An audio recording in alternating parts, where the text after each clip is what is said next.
Good afternoon, and welcome to Baylor Law's Executive LLM and Litigation Management's monthly roundtable. And we have got a good one for you today. A hot topic has been the role of ABS, alternative business structures. In other words, are lawyers really the only and best people who could be running legal services? And we're very excited to have such a distinguished panel of participants here. Joining us are Arizona Supreme Court Justice Ann Timmer, who has been instrumental in the changes in Arizona, opening up paths for ABS. Professor Maya Steinitz, we're so glad to have you again, a professor at the University of Iowa. She publishes extensively in this field, looking at bigger social and ethical issues with it. Andy Kvesic is actually the managing partner at Radix Law and is living the ABS world. And he will tell us some about their journey. And then so pleased to have Paul Ward join us, who has one of my favorite titles ever. He is a business of law strategist, which, as you can imagine, involves a number of different hats in helping law firms work on the business side of law better. So welcome, everyone. Thank you so much for joining us today. Right. Justice Timmer, I would love to start with you because you have got some wonderful historical and policy knowledge about Arizona's path to ABS. How did this come up in Arizona, and what was the thought process for allowing non-lawyers to have some role in the practice field? Well, thank you, Liz. Well, this all came up sometime around 2018, where at that time I was asked to chair a task force that was looking at the delivery of legal services in Arizona, particularly with an eye towards closing the gap in the access to civil justice. I can quote you all kinds of statistics on confirming that, yes, a gap exists, but I think that most of us simply realize that one does. Lawyers are expensive. It's no knock on lawyers. It's just that's how it is. They have to make a good living, cover overhead as well. But for most people, it's very difficult to hire an attorney just for basic legal advice or to represent you. So we have in the courts been seeing the outcome of that, particularly in some areas where you don't see many attorneys, as in family law, that kind of thing, where you have a lot of self-represented litigants who are out there trying to navigate the system. Only so much can be done, and we've done it, to try to make the rules as simple as possible to provide, in the urban areas at least, navigators and such in courts.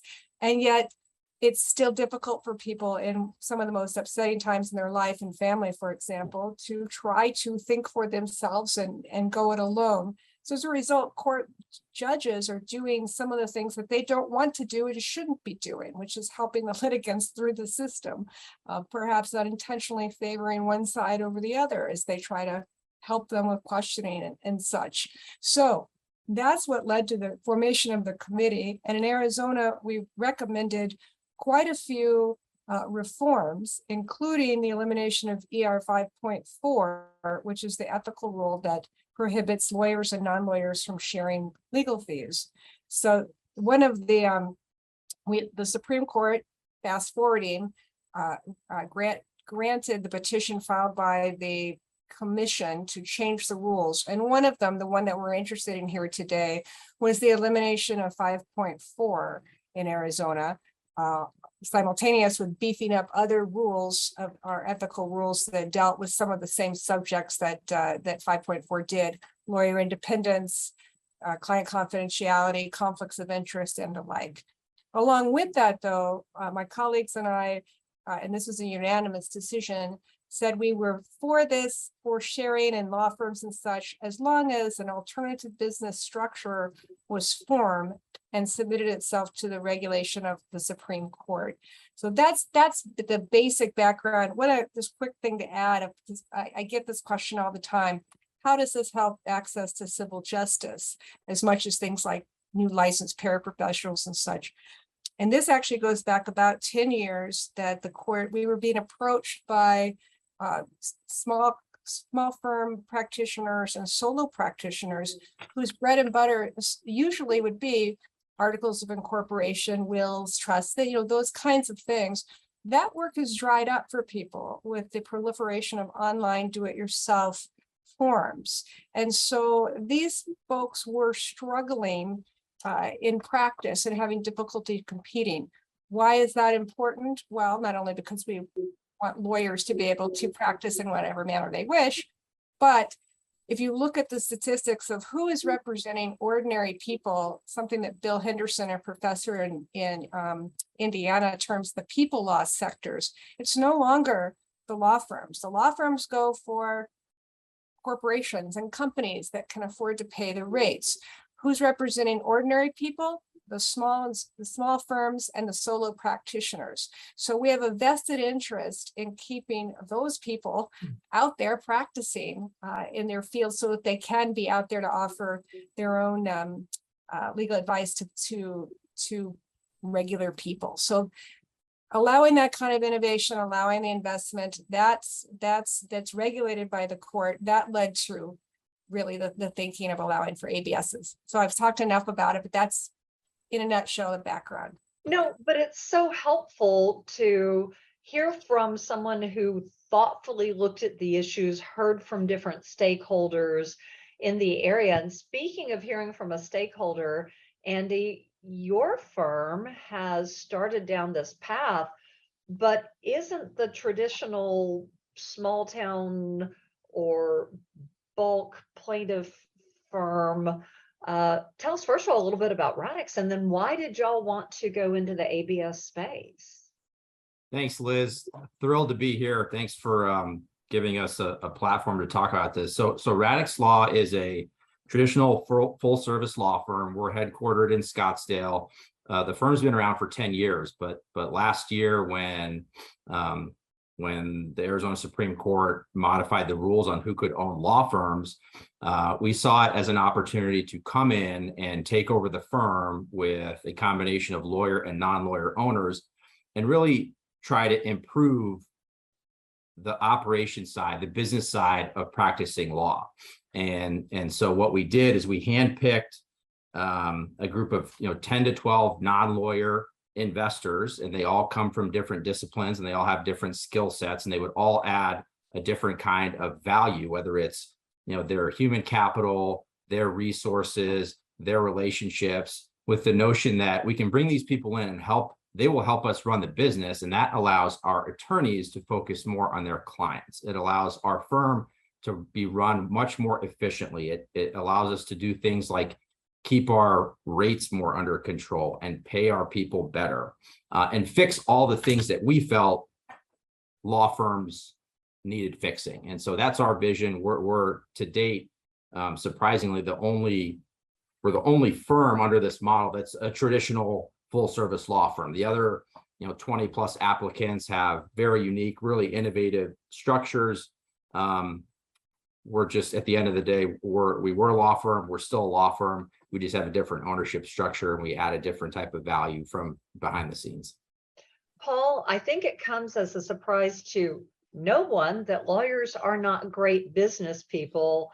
Tell us, as a non-lawyer who actually consults in this area and tries to help us, do better with the business of law, what was your view on ABSs and why this might be an opportunity from an outsider's view? Well, keep in mind, Liz, that lawyers are my clients. So, I'm not going to be quite as robust in my description as I might be. No, I'm kidding. Fish and heal thyself. I'm one of them. Right. What I love about Andy's model is that it recognizes that, business people are good at business and lawyers are good at lawyering.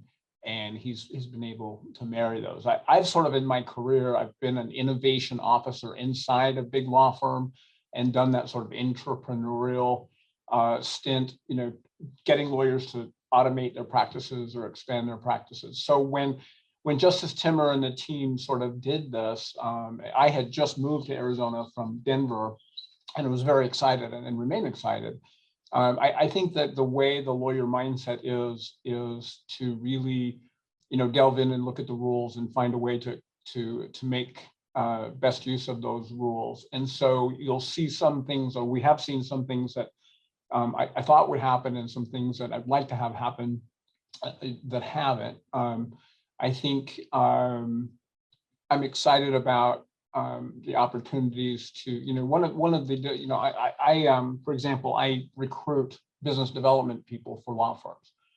And it's very hard to go get a really, really good business developer and tell them, oh, by the way, you're never going to get any share of the fees that you help generate, because you can't.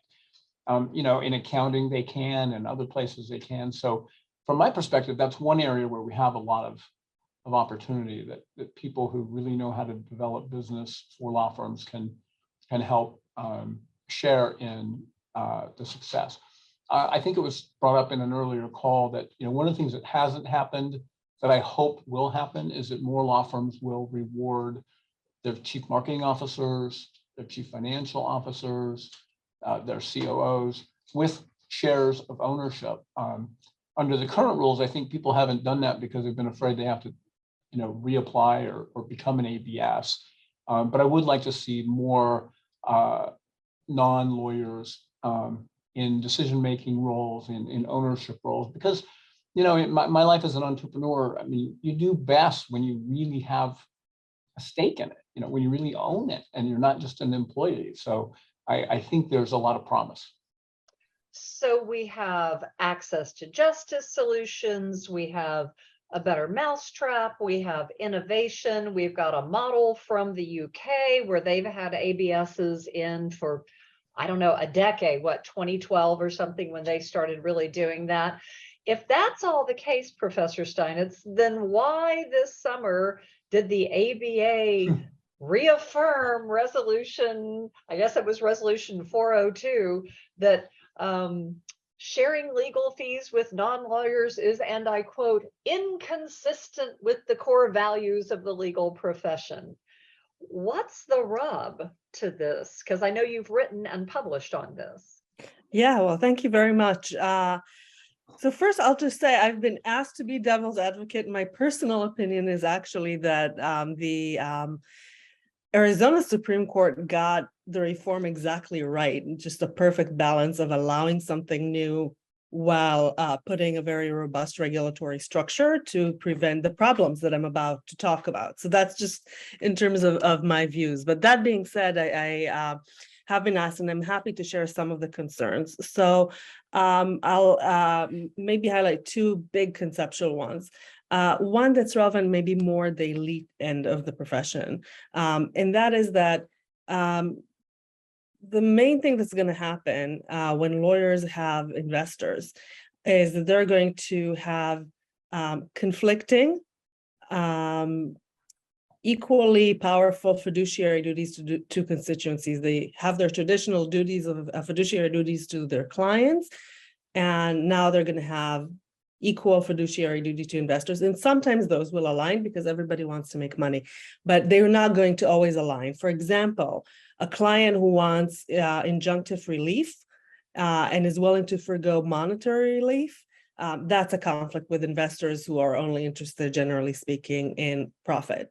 Another sort of structural economic problem is that for investors, it's most profitable to sort of cycle through investments in lawsuits pretty quickly. So you get most of your upside, if there is one, in the early days of a litigation, and it sort of tapers off after that. There's marginal returns after that. So a client may want to wish to wait off if there's a settlement offer and say, well, that's a good start, but I think we can get double that if we just hang on. The investors are probably usually not going to be interested in that. So the lawyers are going to be caught in between these two constituencies to whom they have fiduciary duties. On top of that ad, there was just a piece in the Wall Street Journal this week about the idea that promoting for companies to promote any interest other than profit maximization is a violation of their legal obligations. That's for corporations generally. And so if lawyers will want to uphold their traditional the officer of the court part of the rules of procedure, right? We have obligations to our clients. We're also officers of the court. A big part of democracy is the role of lawyers in sort of upholding the rule of law. That's a big issue since 2020 in the headlines. It's going to be very difficult for lawyers practicing in law firms that have investors under the current law to say, we're going to invest some of our resource in that, because under the sharehold maximization rule, they're legally obligated to maximize profit for their clients. So those are two big concerns on the elite end. And then on the non-elite end of the profession, especially the solo firms, there's what it used to be called the fear of Sears. Now it's called the fear of Walmartization. And that's basically the idea that big entities are going to wipe out the mom and pop legal shops. So if you can now imagine a world where you can go into Walmart, and just like there's the optometrist and there's the Starbucks, there's going to be a booth, and there's going to be either a lawyer or a para-lawyer, right? One of these paralegal professions, and you can get your entity structured or your temporary restraining order or your uncontested divorce for $50 at Walmart. You're not, that's something that the solo practitioners can't compete with. They'll become employees, some of them, of Walmart, but then they lose the autonomy, they lose the independent judgment, which is an obligation in the rules. And there's sort of fears of what comes with that to the solo and very small law firm practitioners and their clients. All right. So there are the counter arguments, ladies and gentlemen. What do you think? How do you, Justice Timmer, one of your points was we need to protect access to the small town Main Street lawyer. We need people to have that trusted counselor in the smaller field. Is that same goal achieved if the profession gets Walmartized at that lower end? What do you think about that concern that is raised? Yeah, everything the professor mentioned are a lot of the feedback that we got. And when we were vetting this, and if there's legitimate concerns that are raised that we tried to account for, and I appreciate her saying that she liked how we ended up resolving it with structuring our own regulatory scheme, which is designed in major part to counteract those kinds of things. A couple points. One, I think people forget a lot of the pressures people fear with investors and that kind of thing, and non-lawyer ownership. That pressure exists right now. You have, for those of you that do torts, especially mass torts, you have all of that is funded by funders that you think they don't want to turn a profit. Of course they do. That's their focus. And so lawyers have to withstand that pressure now. Most large firms that I know of at least have their CFOs, and they want to profit. You have captured law firms by insurance companies. They certainly have the profit in mind, yet somehow lawyers are able to abide by their ethical responsibility to have independent judgment and those kinds of things, and haven't crumbled yet. It's in the same way that doctors are able to abide by their oath and do no harm and to do what's right for a patient, despite the fact that your for-profit hospital might have other ideas. At some point, we just need to rely on the fact that lawyers are going to do what's right. With that said, for the scheme that we have set up, we do have a code of ethics that the ABS itself has to follow, a discipline system that has real world consequences for those folks if they do pressure the lawyer in these kinds of ways, and a compliance lawyer who is responsible for ensuring and avowing every year that the regulatory structure of the ABS is set up in a way to minimize just the types of concerns that the professor was mentioning. And finally, as far as Walmart, I know people are fearful of that. Frankly, I don't think anything's wrong with that. And from a regulatory agency, which is kind of what we are, really, a Supreme Court in this regard has a regulatory hat on. My concern is not so much that lawyers make money.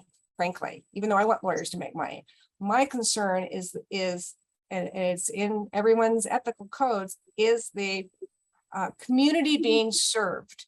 in the best way? Or are some of these restraints that we have in shaping the market through our ethical rules an unnecessary barrier that is simply serving to protect lawyer income? If that's all it's serving, then that's not what we're for. And so if it takes people being able to go to Walmart to get advice, I don't have a problem with that. However, with that said, the idea that Walmart is going to submit itself to our regulation is probably a far-fetched idea.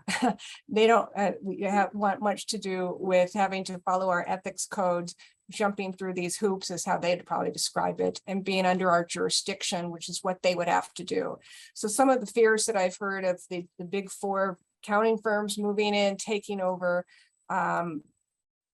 there's really no interest that those firms have in that because of that impediment, at least in Arizona. And in the year and a half that we've had this, we haven't seen any movements of that type. Andy, if I recall, you actually serve as not only managing partner, but are you the compliance attorney as well? Yes, I am. So, and I'll just say Justice Timmer's comments on the conflict of interest issue were absolutely spot on. You know, if you just to give you a real world example of how it works with our non-lawyer investors, they don't even have keys to the office. They're not walking around, you know, with a flashlight asking what we're working on or, you know, what our rates are. They don't come in here. They serve as more of an advisory board. So the notion that you've got these investors in here telling you what you need to do, when to settle cases, what cases to take, I don't think that's really happening, and it's certainly not happening at Radix. And just to clarify this, the ABS program in Arizona is not a mechanism for unlicensed people to practice law, nor is it a mechanism for folks that are attorneys that are not licensed in Arizona to avoid taking our bar exam. The rules still require that all of the legal functions and all the practice of law be performed by Arizona licensed attorneys. So at the end of the day, to go to your question, Liz, as a compliance lawyer and managing partner, it's my job to make sure that only Arizona lawyers are practicing law. It's less of a risk at Radix Law than compared to, say, you know, another ABS that has an estate planning attorney working with a wealth planner, and they're, you know, sharing ideas on how to do trust and estate plans and things like that. But yeah, at the end of the day, someone's got to stand up and say and police these functions to make sure that non-lawyers are not doing anything that would violate the practice of law in Arizona. Paul, what's your experience with this? Where is it working? Well, I think the I love the conflict of interest argument because we all know that, you know, and because I come from big law where profits per partner, you know, rule the day, and then, you know, to say that, oh well, now lawyers are going to focus on profits and it's all going to go wrong, as if they haven't been focusing on profits all along, at least in big law.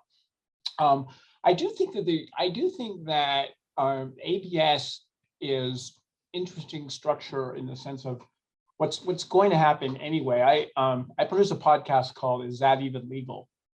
And we had a gentleman on talking about AI, and he's a patent lawyer. He does patents for some of the biggest technology companies in the world, and he does their artificial intelligence patents. And he also knows AI and has written programs which enable him to do about 50% of his practice using AI. And he basically said, you know, my job is to put AI, intellectual property lawyers out of business using AI. He says, and I'm 50% there. I may never get all the way there.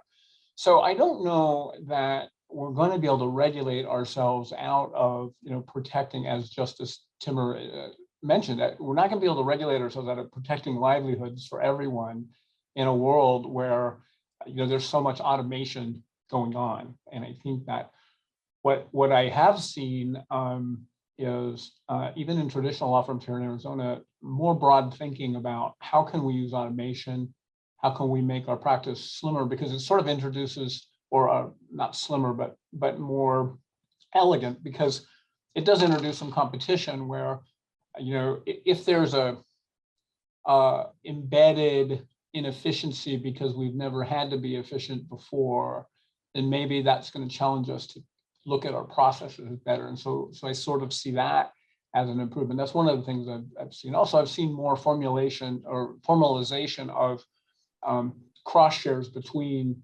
lawyers. So if you have one law firm that only does X practice areas, you have another law firm that only does Y. I'm seeing more of them coming together and splitting fees and doing arrangements so that both can sort of offer a panoply of services that they otherwise weren't really doing in a formal way. So I'm seeing that happen. And I think that actually speaks to and addresses sort of, I think, the spirit of what they were hoping, because it gives a client of one firm more access to a lot of stuff rather than having to sort of rely on informal structures of referrals or catch as catch can, landing with the right lawyer. You know, that's an interesting point, that ABSs are a good start. We actually had a question from one of our viewers saying, are there efforts being made to simplify the procedural framework for civil law suits? And noting that she's been in practice more than 25 years, and there are a lot of silly technicalities that seem to absorb time and resources and detract from client interest, client outcomes. Maya, do you think there's a bigger framework that we should be addressing? And do you think ABSs are part of the innovation to get to better client outcomes? ABSs are an innovation, and here I want to just plug my one suggestion to improve on the Arizona model, as I'm sure that other states sort of consider it, which is to require that the ABSs be specifically benefit corporations. And the reason for that is that makes them statutorily required, and to advance the public interest, which I suggest in this case would be what traditionally was the officer of the court prong of things. So basically the benefit would be we have to act to the benefit of our clients, to the benefit of the courts. Otherwise, I worry that the regulations are not enough, but I'll leave that to another day. But I want to talk about. I want to interrupt you for 1 second. When you talk about it being a benefit corporation, what would that look like? It's actually, other than putting in your articles of incorporation that you're a benefit entity, and it can be an LLC, by the way, or other forms of entity, that you're a benefit corporation, and here are the benefits that you're going to prioritize, which again, for law firms, I suggest would be interests of the clients and interests of the justice system. That's it.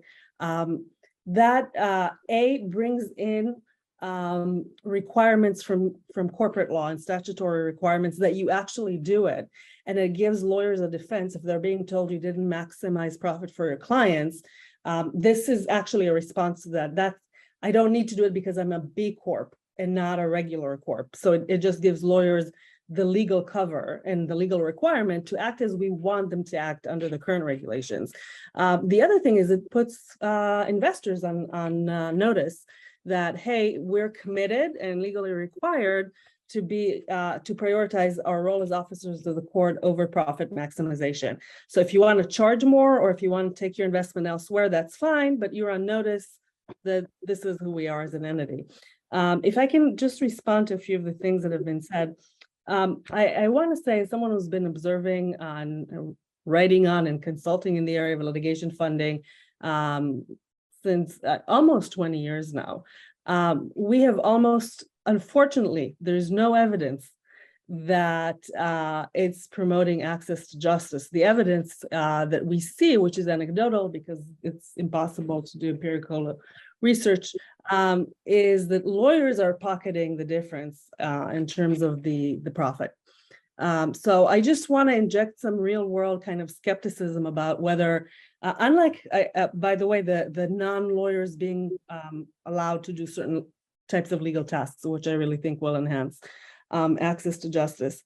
The other thing is I want to talk about tipping points.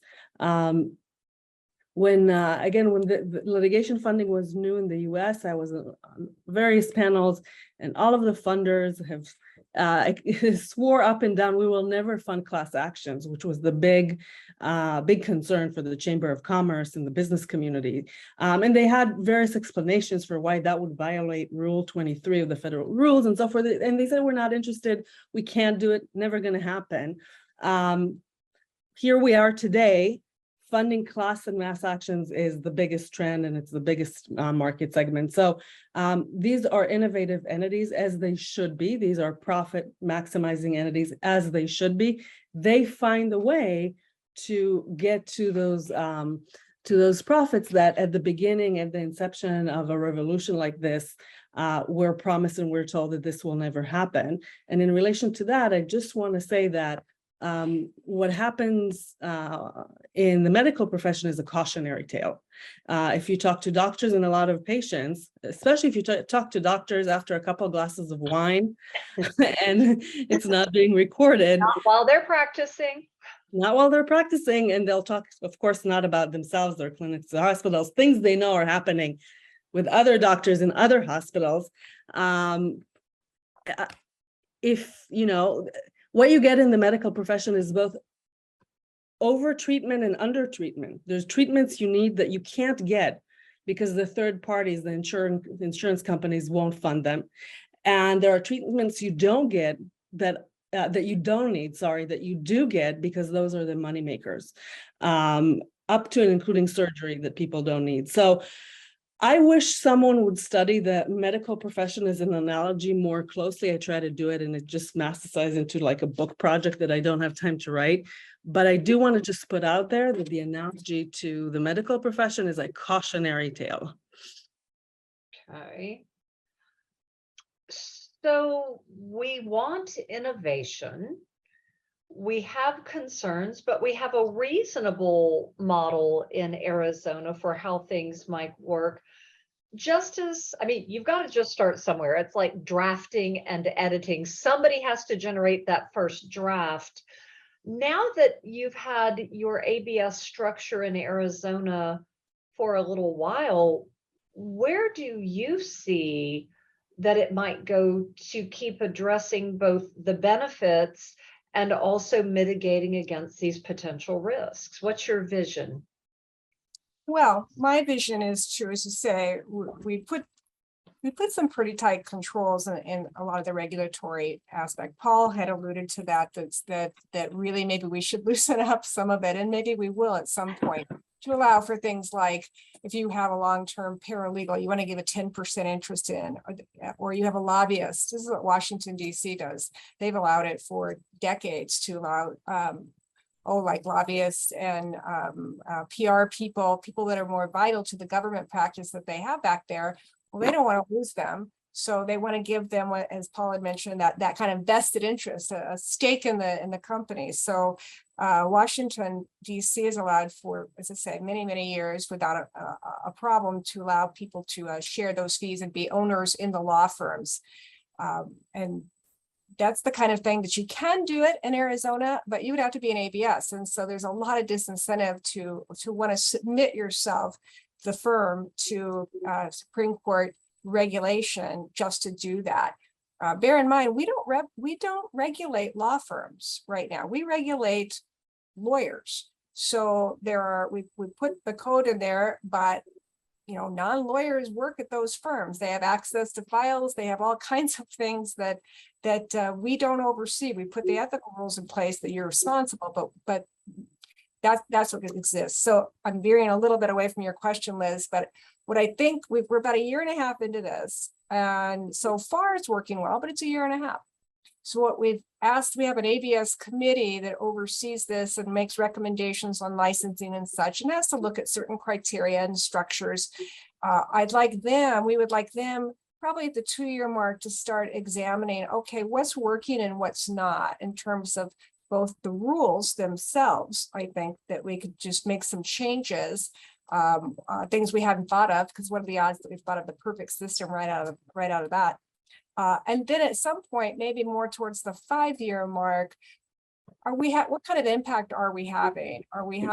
How is the public receiving it? How is the public affected? Is it helping with access to justice? And even if it's not, frankly, is it helping lawyers be able to compete with the changing landscape that we've had with the success of the do-it-yourself platforms on the internet and such? Because that was also part of what we're trying to do. I want lawyers to be able to practice without artificial and unnecessary impediments. So we'll be looking at that. We had gone out to the public, by the way, originally with both paid for surveys and then having town forums to ask. And even with this, after being explained what it is, the public was in favor. The public wants more innovation and wants more bottom line access to legal help to the extent they need it. So we will be following up eventually with that to see, okay, has it delivered? Or has it done more harm than good? Justice, we had a very similar experience surveying for the State Bar of Texas's litigation section in long-range planning. And one of the most surprising things out of our research, which was survey-based, was the extent to which people didn't think they needed a lawyer, didn't realize they had a legal problem, didn't know how to find them. And boy, that feels like an area where maybe a more accessible framework might help with that, because these were middle class. They actually could afford to get legal help if they chose to. So I think we had a really similar experience in our survey work here in Texas. Let's talk a little bit, and Andy, Paul, y'all might be our first two to talk about this. Show me the money. Who's wanting to invest in these firms? Is it a good idea? And why have more firms in Arizona or more entities not listed as ABS? What are your thoughts?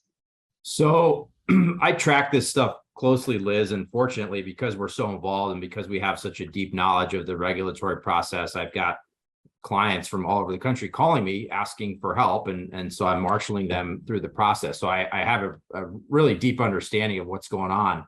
But there's about 25 or so ABSs that have been approved. A nice chunk of them, I would put, 25 to 30% of them are personal injury law firms that have teamed up with the litigation finance arms. Another big chunk of them are niche practices that either just do immigration or just do family law, and they wanted to, provide equity to an office manager or get some additional, capital from a business partner to help them grow their practice. Then you have, another 25% or so, or a third that are, I call them the niche hybrid practices, where it's the tax attorney and the accountant who are working together to provide, complementary service, or, a group of attorneys that specialize in e-discovery are going to team up with a cybersecurity firm, and they're going to go in with a package deal. And so in terms of innovation, people are being incredibly innovative. And I think, the firms that are applying are filling needs. And at the end of the day, I mean, just to touch on the regulatory oversight, maybe the reason why more firms are not applying, like mine, is because it's expensive. There's a lot of government red tape. We have to show up every year and file a renewal application, and oftentimes answer odd questions from the committee, like, how do we know you're not doing something illegal? Or tell us every case where you've been named as a party, whether it's a plaintiff or defendant. Those are things that other law firms don't have to do. But we're okay with that. It's the price of admission. And I would submit that because there is more oversight over a business like ours, we're held to a higher standard. And I think at the end of the day, that helps our clients. They have a more of a comfort level that what we're doing is completely above board, because everyone is watching us with a microscope.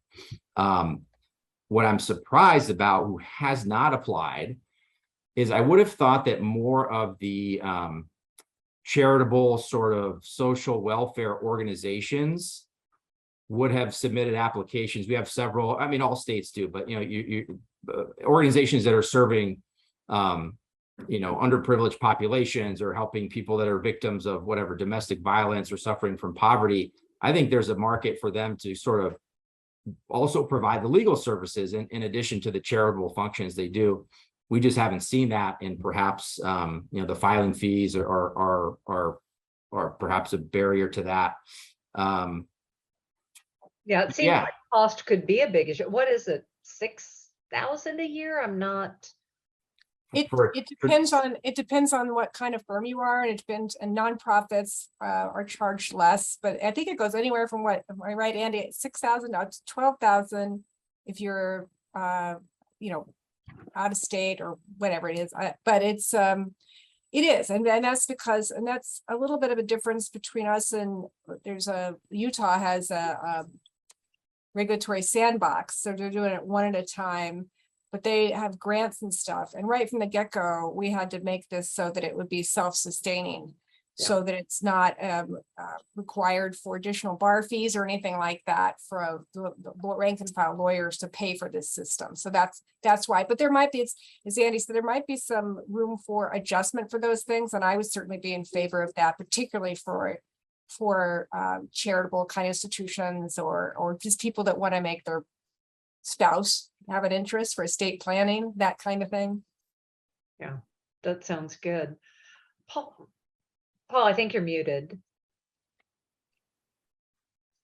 Paul, you're muted. We can't hear you. And I was so eloquent. I'm sorry that you missed that. I know, me too. We kind of started this premise of, lawyers don't know business, but there's also an equally strong premise that a lot of business people don't know law. And I think that I've talked to some private equity firms who got really excited and it sort of came in, and it wasn't just the regulatory framework that sort of scared them, that they'd have to, comply with this and be, as Andy, talked about, have to submit every year, be under that control, but also just generally having to figure out, running a law firm, it sounds simple, but it's pretty complex. And there's a lot of nuances to law firms that aren't there in the real world. The other thing is, surprisingly, a lot of firms that got the letters from private equity firms that basically said, hey, we'll buy you out, we'll run the show, you guys just be lawyers. A lot of people said, no, I kind of like running my law firm. I don't know that people anticipated that a lot of law firms would say, no, we're just good the way we are. So in terms of the money, I mean, I think, we'll continue to see, PI firms figure out how to pool their resources, how to make this happen. I think firms will continue to try to find ways to make more money, whether it's by sharing fees with other law firms, like I mentioned before. But I don't think that under the current framework, and as Andy mentioned, maybe it's a good thing, because if you follow the rules like Andy's firm has, your clients have a lot of confidence, and you have a great structure, and maybe that scares off some people that should be scared off. I don't know, but I do think that I know people who were going to come into the market who looked at the framework and sort of said, I don't think we're going to do that. As I know some firms who are considering becoming ABSs and have decided that they viewed it as too much trouble. Whether they're right or not, I don't know, but I know that that's happened. Maya, I saw you making notes, so I know you have big thoughts. I have big thoughts. I'll keep them to little bites to monopolize. I want to say a couple of things. Again, based on the experience, having observed the evolution of the litigation funding industry, which of course this is a outgrowth of litigation funding. It's just, let's just fund the entire firm rather than individual cases. But it's also been a unique opportunity to see a brand new industry start from scratch. And so I want to just put in everybody's mind this idea of a tipping point. This is new. And it's for investors, it's a little bit, and for law firms, there's a feeling of there's unknown unknowns. We don't know what the risk is. It takes a few years, and then there comes a tipping point. And usually, or based on the litigation funding experience, what I suspect is it's going to take time until the more conservative, larger marquee names in Arizona take that step. And they're conservative, little c, in the sense of, let's do this slowly. Let's really understand all the risks. Once a few of them get into the game, everybody piggybacks on their perceived research and analysis. And then everybody rushes in. So the fact that we're not seeing much after a year and a half is natural, wouldn't surprise me, and is not a predictor of where we're going to be 15 years or 10 years from now with the current regulation, even though it does sound like maybe reducing fees might be a good thing. The other thing is, I happen to know from a lot of litigation funding firms I talk to and other kinds of investors that they're very interested in turning Arizona into what I call, they don't use this term, but I call an offshore jurisdiction. And whether there's there's a way through Arizona to invest in other states. So let's, set up a one-person shop in Arizona with an Arizona licensed attorney, or work with a small existing firm and really through them funnel investments into the other states. And that's just an unknown. What that would do to the Arizona bar, what that would do to, other parts of the profession, no one has really given thought to that. But the Arizona Supreme Court may become the national regulator of all of this, whether it wants to or not. So I want to say that we're dealing with investors who are appropriately very innovative. Some of them are more risk averse, but some of them are high risk takers. And we're going to see a lot of innovation in the next 5 years or so. So I wouldn't rush to change rules just because it's been 18 months or 2 years and we haven't seen the tipping point yet. Well, and as somebody who runs a program directed towards litigation management, I do sort of see this potential for litigation management funding. I mean, we had a webinar, the professor was on it, where we talked about litigation funding and how there is a balancing of the playing field. There's a sense that my case has been vetted by some top minds who all agree it's a worthy investment and that can add value to it. I do wonder if ABS has become the next phase of that, where we've been preaching we should be marrying early case assessment, we should be marrying business principles with being better at what we do in the law world. To me, this could really be a place where good legal minds, good business minds get together and actually do build a better mousetrap. Although with the risk attendant to that, yes. Can you have unscrupulous people involved in any industry? Yes, you can. So I do like sort of the possibility for innovation and managing litigation, because we always worry that we'll price ourselves out of the Seventh Amendment right to trial by jury, and we don't want that.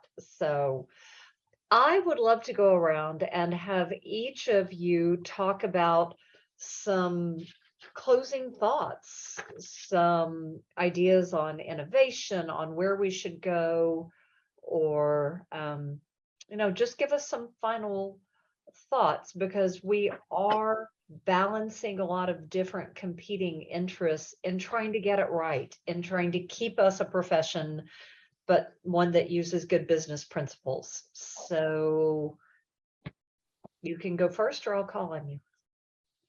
Well, I'll say something, I guess, because I was going first. So I'm still stumbling over Maya saying that we're an offshore jurisdiction, but that's interesting.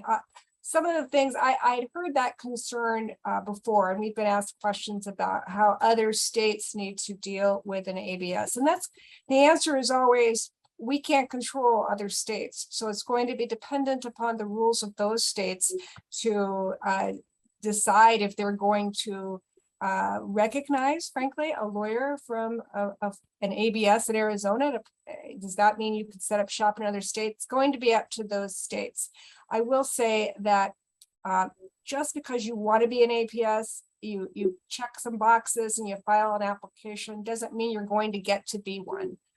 This is a decision that's not made just by the vetting committee. Everyone comes up to the Supreme Court and we sit once a month and we will go through and decide if you're going to be able to do that.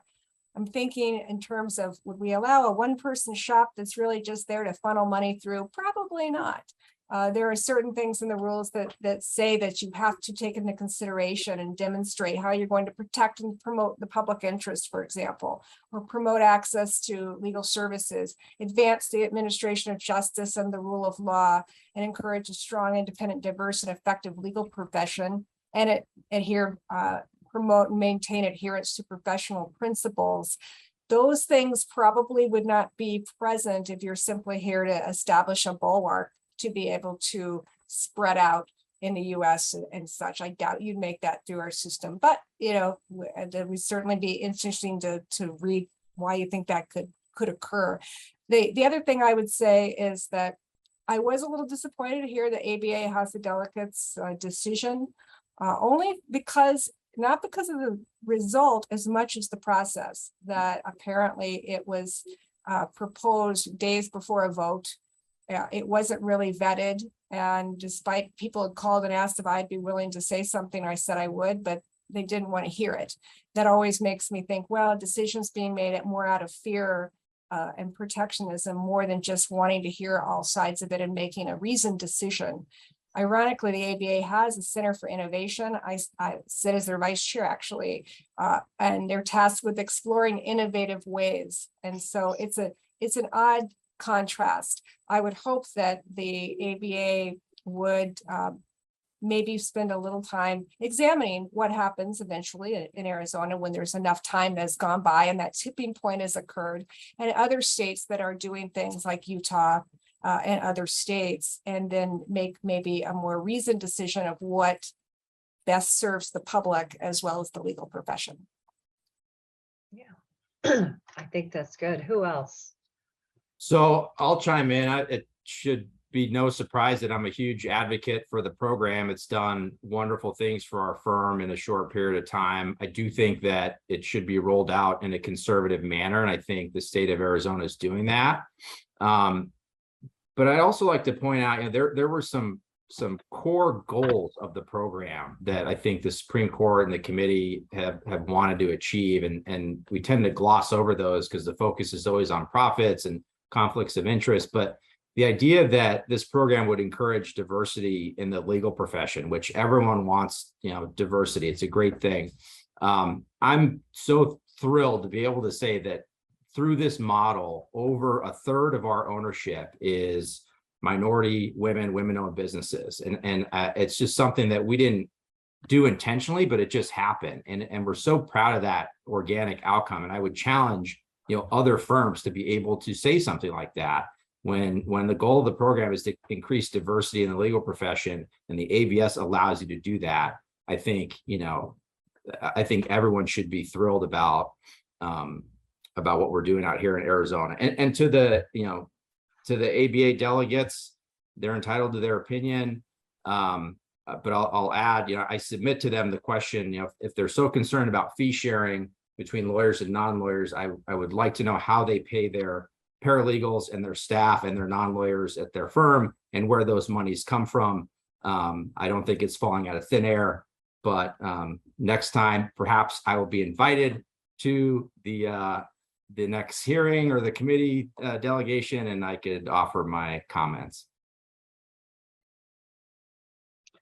And I want to say, I would love to hear Justice Timmer and Andy make presentations at the ABA. I think that would be awesome. I hope they'll let them talk. I've worked a lot of my career in California, a significant amount with New York firms, and I got to say, I love what Arizona is doing. We've talked a little bit about, it's early, some of the things that we've sort of bumped up against, et cetera. But as a non-lawyer, I mean, I just love the environment. I think that, I've made a career of working very closely with lawyers. I've never really thought of myself as a non, but this is a market where, I write articles for the state bar about, everything from being a non to why a lawyer needs a coach, et cetera. And I just think what these rule changes have done is just opened up a broader mindset about legal profession and how it does include both lawyers and non-lawyers. And I think Andy's point is fantastic. I mean, if you think about, what we've sort of made women or minority lawyers do is go through this whole lockstep process. And, well, you can't be a partner if you don't have this, and if you don't have that, et cetera. And suddenly you can own, if you are a successful business person, or you have the capital and you have business wherewithal, where somebody like an Andy wants you to be an investor in their law firm, suddenly a minority can own a law firm. And it doesn't have to be a 16-year process to prove that they have the billable hours, or, the traditional stuff that holds a lot of people back. So there's some really cool outcomes. And just, I think the overall climate, I mean, Arizona is its own independent space, and that's why I love it. That's why I'm here. But there's an overall climate of sort of understanding that, we need to come together. And I do think this access to justice thing is a huge need. I mean, in California, lawyers can't afford lawyers, right? We have to do something about this. So hopefully this process will help people both recognize that they need lawyers. And Maya, last thoughts. Yeah, thank you. So first, again, I join everybody who's commending Arizona for an excellent step forward in leading the nation, and what's going to be very exciting in the next generation to watch, how this plays out. One thing I want to put out there is we haven't spoken about lawyers' role in upholding the rule of law. In societies, there is global data that what having a high number of lawyers in society does, or correlates with, we don't know about causation, is high economic development and democracy.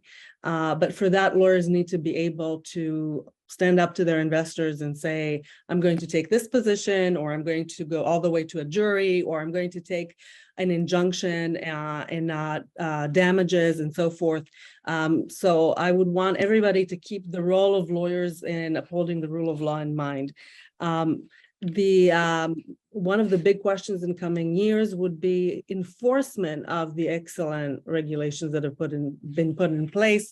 Enforcement takes resources, so that would be something to watch.